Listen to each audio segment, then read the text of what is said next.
rebel comes screaming, we always holler back to him. We are extremely privileged this evening to have with us Mr. Trevor Loudon, native of New Zealand. He says that the United States is his adopted country. He has written 2 books on the subject of the communist influence in our government, Barack Obama and the Enemies Within, and his most recent book, The Enemies Within, Communists, Socialists, and Progressives in the United States Congress. He is an ardent political activist who maintains a prolific and controversial blog entitled New Zeal. He has a unique insight on the significance of America to world freedom. He's a frequent guest on Fox News and other national media, and he reminds us of what made America great, why we must repel the oncoming totalitarianism and resist dictatorial powers being practiced by the current administration. He describes himself as a believer in freedom with responsibility, not freedom from responsibility. He feels an ideal society is one in which government is slashed to the bone and people are free to reach their potential. Sounds like my kind of gentleman. Trevor, we are very, very happy to have you here.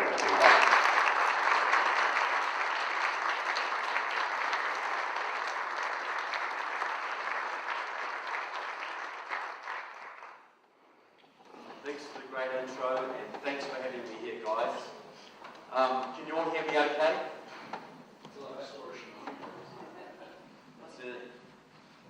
So if I speak like this,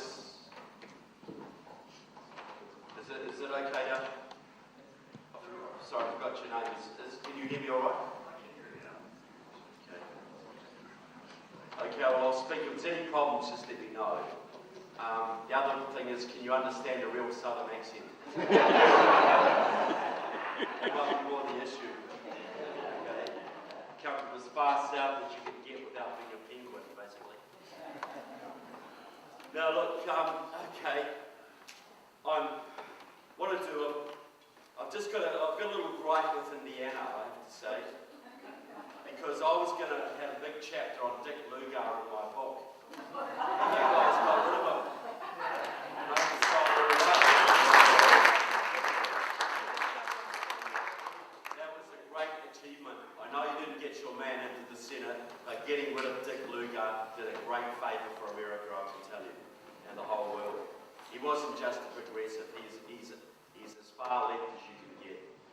Very, very bad Republican. So what I do, the last 3 years I've been coming around the United States. I've spoken to 38 of the 57 states so far. And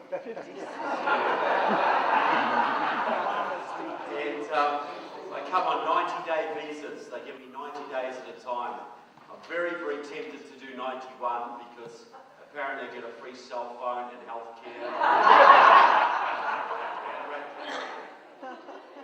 But you know, everybody always asks, they say, why do I care about the United States? Why would I worry? And I say, well, there's 2 basic reasons. The first is simple gratitude. You know, my country was only saved in World War II because of the huge sacrifice of your fathers and uncles and grandfathers at Guadalcanal and the Coral Sea and Midway. And that's a very strong memory in my country today, so thank you for that. The second reason is related, but it's a little bit more selfish. You know, Ronald Reagan had it right. This is the last best hope for mankind. If freedom should fail in the United States, it will fail everywhere.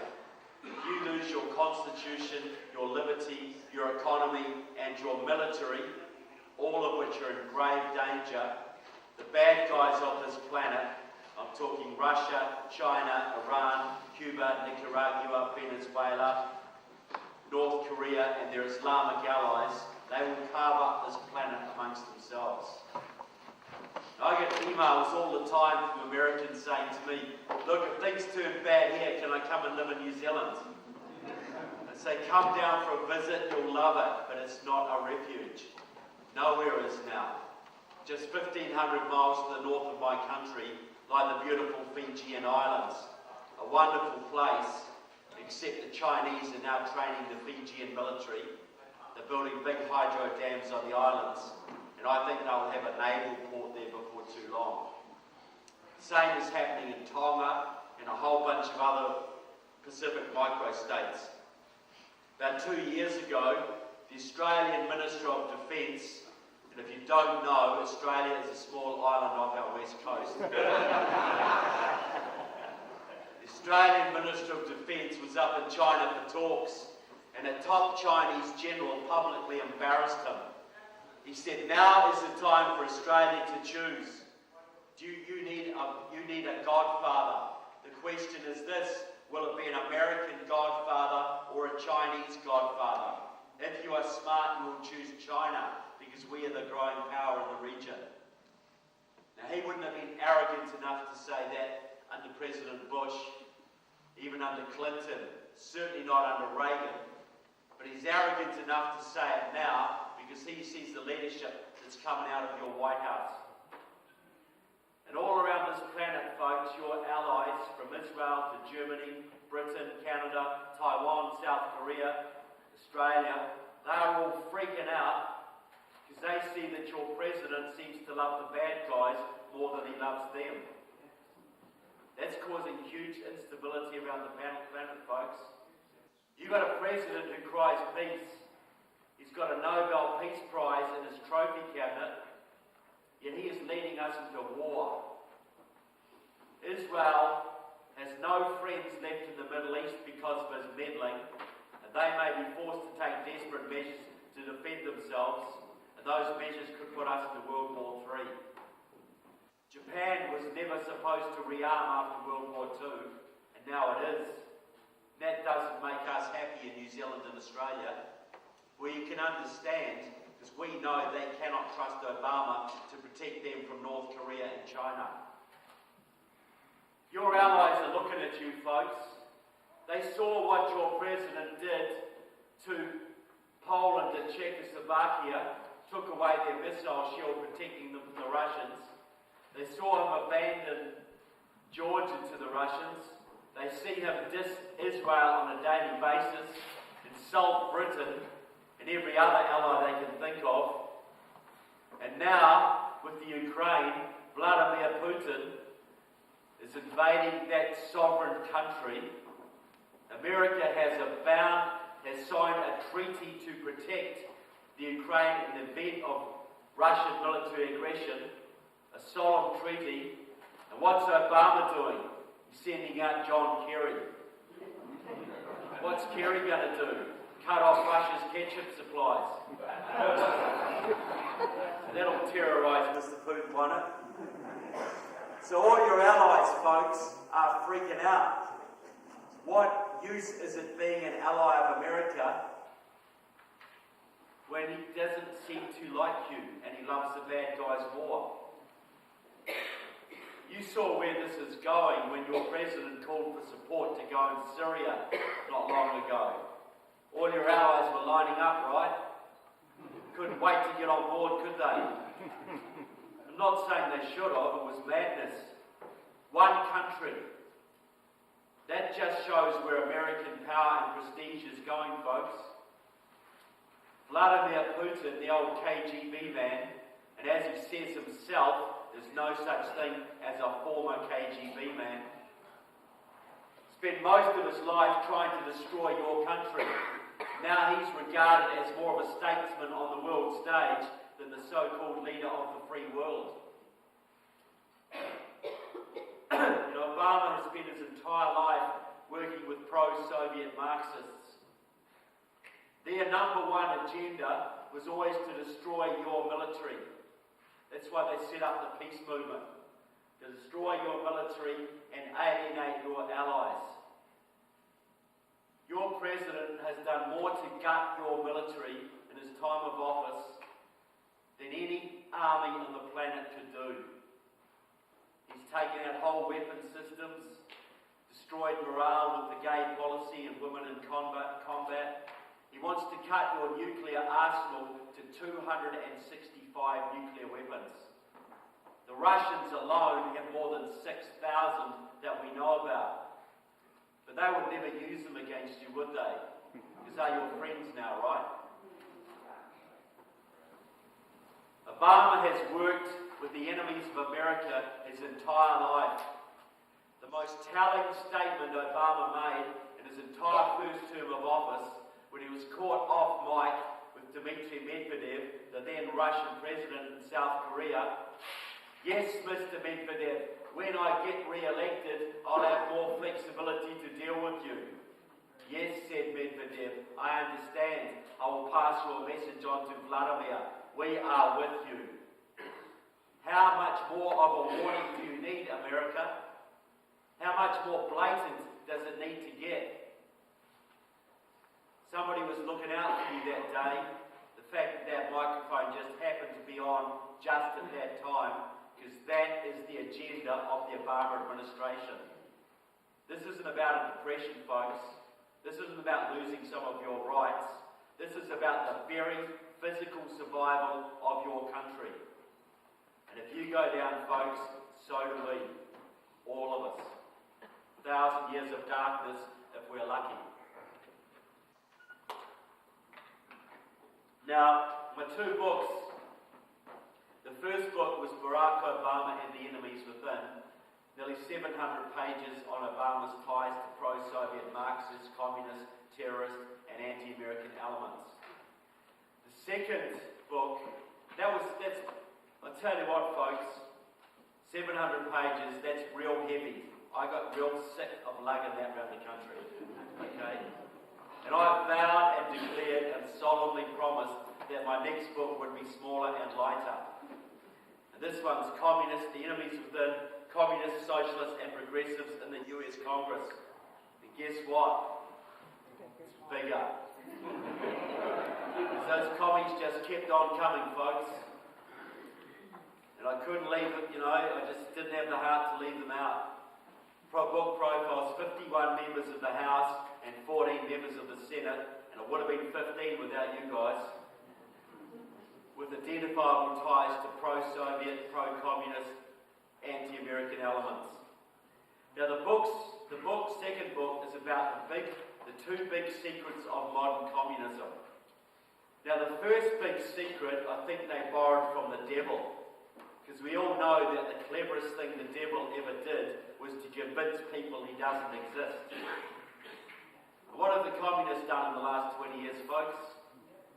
They don't exist, right? And if they do, they're no longer a threat, are they? Tell that to the Ukrainians. They're starting to show their hand now. The other big secret of modern communism, which directly contradicts the first, this has hardly ever been written about in any of the thousands of books on the subject. The big secret of communism is the technique of a tiny Marxist-Leninist party, maybe only a few hundred comrades strong. It is their ability to influence and even control the legislative process in their country. In other words, to write the laws. Now, ever wondered why you have a centre-right electorate, but you've got centre-left government? Or hard-left government? What I'm saying is that less than 20,000 Marxists in this country are writing the laws that are governing the lives of more than 300 million Americans. Pretty far-fetched, isn't it? Very small tail wagging a very big dog. And when these people stand for public office under their own name, which they do occasionally for laughs, they'll get sort of 89 votes or 127 votes or something, and people will laugh at them. But is it just the number of votes you can get? Is that the only thing that determines your level of political influence? How many votes did Al Capone ever get in Chicago, folks? How many votes did the mob ever get in Las Vegas? So therefore they couldn't have run those towns, right? Bribery, corruption, intimidation, thuggery, vote fraud, propaganda, indoctrination, backroom deals. There's a whole bunch of ways that small organised groups can control much larger groups from behind the scenes. And that's what Leninism is, folks. The science of Leninism. The Marxism stuff was garbage. The Leninism was really, really good. Because that is the science of small groups taking over large groups and holding that power. Now, Lenin tried it out in 1917. He led 2,000 Bolsheviks in a revolution that took over control of Russia, a country of 140 million people at the time. Pretty good for a first time out, I would have thought. They've had 100 years to get better and better and better at it.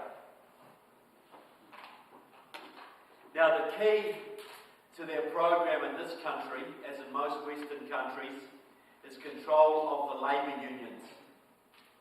Now, people say, oh, big deal, you know, unions are now, what, 11, 12% of the workforce, no big deal. But think about it this way, how many Democrats at any level in this country, from county to federal level, how many get elected without labour union support? For money, for manpower, for get out the vote, even for vote fraud. The unions do it for them, people. There'd be nothing without the unions. So if a union tells you to promote a certain policy or elect a certain official, and your job relies on them, what do, folks? Do as you're told, don't you? Like a good little Democrat. Even some Republicans. So, the process is simple. The unions, the communists set a policy. It might be socialisation of student loans, or green jobs, or normalisation of relations with Cuba. They set a policy, this is what we want in America. They make it Labour union policy, and the unions make it Democrat policy. Now, you are very lucky in this country for a long time, because up until 1995, your unions were controlled by hardcore anti-communists like Lane Kirkland and George Meany. But after 1995, things changed, because that was the year that Democratic Socialists of America, a Gramsciist communist group, your largest Marxist group, about 7,000 of them, that was the year they took over the AFL-CIO. And they got rid of Lane Kirkland, the anti-communist, and they put their Marxist man, John Sweeney, in as president. And now their fellow Marxist, Richard Trumka, is running things for them. So this basically gave them control of the direction of the Democratic Party. They immediately embarked on a campaign of eliminating all the Dixiecrats, conservatives, and moderates from the party. Joe Lieberman was probably one of the last purged. Once they got rid of him, they had it in the bag, folks. Lock, stock, and barrel. So, if you look at the Democrat Party today, and I understand there's a lot of people who still think they're voting for Harry Truman or JFK, both of whom would probably be in the Tea Party today. Seriously. You know, the Democrats were once more anti-communist and conservative than the Republicans. But that has way changed. But unfortunately, a lot of grassroots Democrats do not understand that. Just as most union members have no idea who runs their unions these days. So, communists set a policy, they make it union policy, and the unions make it Democrat policy. There's not a policy plank in today's Democratic Party that cannot be traced back to the Democratic Socialists of America or the Communist Party USA or both. They are running the agenda, folks. But just, you know, that's all just me spouting off. What would I know? I don't even live here. I only give a couple of examples of how this works. I'm sure you'll recognise them. The first one, if you've been following the news very closely, you'll know about this. It's called Obamacare. Okay? Good to see you've been keeping up. Okay? Now look, I acknowledge that Obamacare is not yet fully socialised healthcare. It's not single payer, as in the government pays all the bills yet. But we all know where it's going, folks. Harry Harry Reid said so, Jan Schakowsky said so. This is going to government-run healthcare. Now, I want to say a little bit about government-run healthcare because I come from a country who's had it my entire life. I'll tell you what, folks, it sucks. Everything you've ever heard about it is true and worse. But it isn't even hard to figure out, you know. But I still get, you know, even some Republicans have said to me, well, it's not really socialism, and once it's sort of fairer and the pre-existing conditions, and, you know, 30 million uninsured, we had to do something. You had to do something, but you've gone in exactly the wrong direction. Look, it's not hard to work out the faults of socialised healthcare. Very simple proposition. If you're in a free market healthcare system, and I know you're not in that, at least you have elements of it, you are a customer. And you business folk in the room, how do you treat your customers? Pretty darn good, I hope. Number one, never wrong. Send them Christmas cards, take them on holidays, take them out to dinner, make friends with them, right? And if you're a doctor, your patient is your customer. And the happier and healthier and more productive your patient is, the more holidays they can afford to give you. That's how it works. You can make money by keeping people healthy and happy and productive. You have an incentive to do so. But if you're in a government-run system, single payer, the government pays all the bills, the budget is fixed. It's X billion dollars. But the needs are unlimited. So fixed budget, unlimited needs. What do you then become, folks? You become a liability. Because they can't make money off you anymore. All they can do, the only thing you are, is taking X out of a fixed budget. You are a liability, you are a cost to the system. That's it. And how do you business people in the room treat your liabilities? Eliminate them, right? Business 101. Eliminate your liabilities. Look, I get people in America saying, oh look, under Obamacare, we might have death panels. Death panels who decide who lives and dies. Get real, folks. You don't need death panels. Every head of every oncology department or renal department or cardiac department and virtually every hospital in the entire world except for America is his own death panel. Think about it. You know, say you're the head of the oncology department at Christchurch Public Hospital where I come from. You've got a budget of, say, $30 million a year for chemotherapy to treat cancer patients. You've got a 75-year-old guy in this bed who's got prostate cancer. You can give him $300,000 worth of chemo and extend his life 2, 3, 5 years maybe. You've got a 7-year-old girl in this bed with leukemia. You can give her $300,000 worth of chemo and extend her life 20, 30, 50 years. She might grow up, marry, have children, have a career. It's getting toward the end of the financial year, folks. Your budget is running out. You can only afford to treat one of them. What are you going to do? Is it hard to figure out? Every day in every hospital around the world, people are making these decisions because it's a fixed budget with unlimited needs. We don't talk about rationing in my country. We just know that if you're old and not paying taxes and you're a useless eater, you do not get the same treatment as someone who's young and productive and contributing to society by their measure. It's how it works in Australia, it's how it works in Britain, how it works in Canada, which is why they all come here. But it's going to be different in America, right?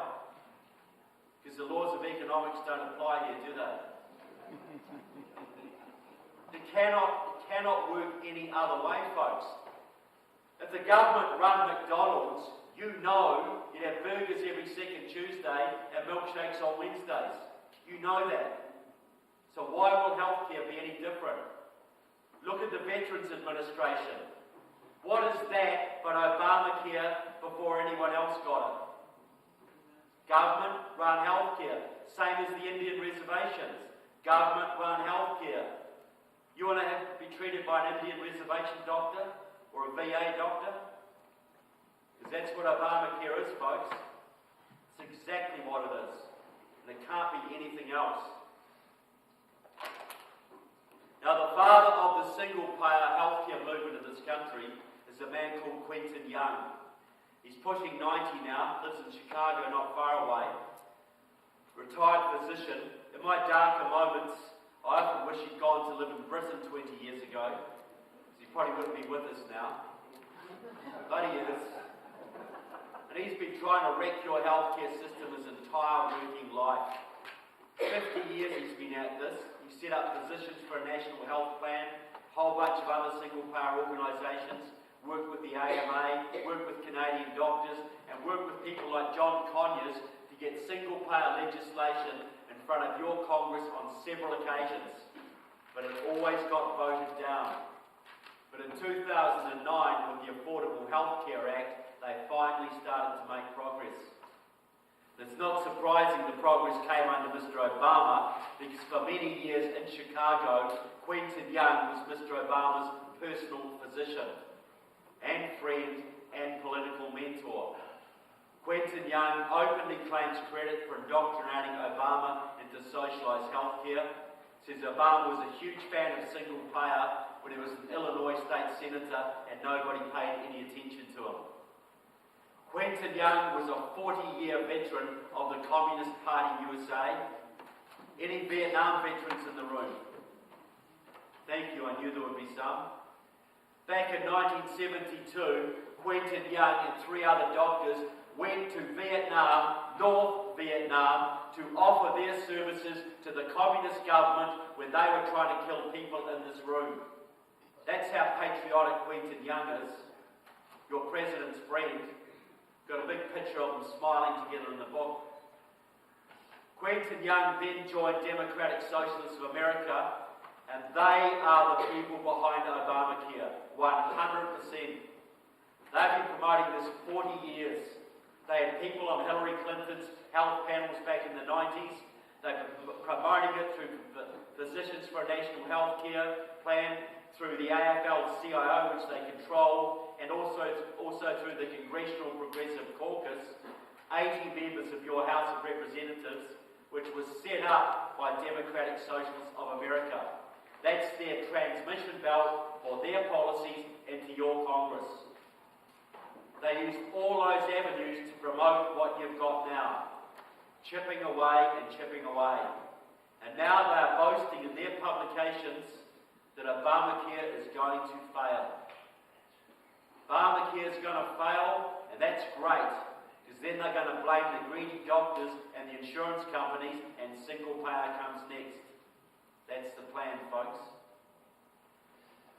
7,000 members this group's got. Now I've given you this. And just to emphasise it, just before the last election, the Obama campaign put out a little video designed to mock Mitt Romney. Said, hey Mitt, guess what? The joke's on you. You know how you hate Obamacare, you want to get rid of it.